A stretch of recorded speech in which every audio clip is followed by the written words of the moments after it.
স্বপ্ন টপ্ন এখন আর দেখি না আপা। স্বপ্ন দেখলে পরে যদি পূরণ না হয় কষ্ট লাগে। সামনেই রমজান আর তার কিছুদিন পরে ঈদ। বাবা এবার ঈদে একটা বাইক কিনা দিয়েন। ঈদের দিনটা আনন্দ হলেও বাইক ছাড়া দিনটা বড়ই বেরঙিন।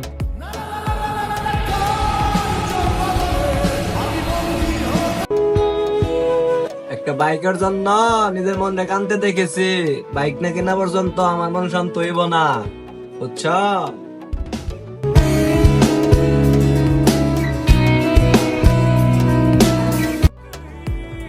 শখের নারী আর শখের গাড়ি কাউরে বাগ দেওয়া যায় না।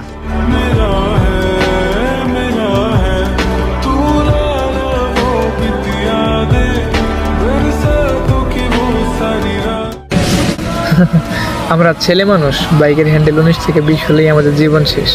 তবু আমরা বাইকটা পাগলের মতোই ভালোবাসি। আর তুমি কিনা আমার ভালোবাসাকে সন্দেহ করো?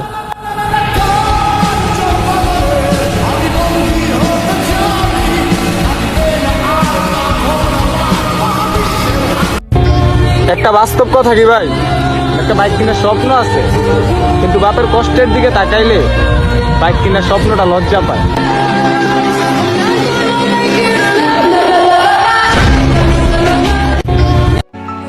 লাইফে সব থেকে বড় ভুল করছি গাড়ি চালানো শিখা। তার থেকে বড় ভুল করছি গাড়িরে ভালোবাসা। আমি আমার একটা কিডনি বেচে দেবো। আল্লাহর অশেষ মেহেরবানি, কিডনির বাজার এখন খুব ভালো, ক্ষেত্র বিশেষে লাখ টাকা পাওয়া যায়। আমার দেশ বিদেশ ঘোরার খুব শখ। শখ কোনো তুচ্ছ করার বিষয় না স্যার। মানুষ আর বাঁচে কয়দিন? ফট করে একদিন আজরাইল এসে বলবে চল বেটা যাই। শখই যদি মেটাতে না পারলাম তাহলে মানুষ হয়ে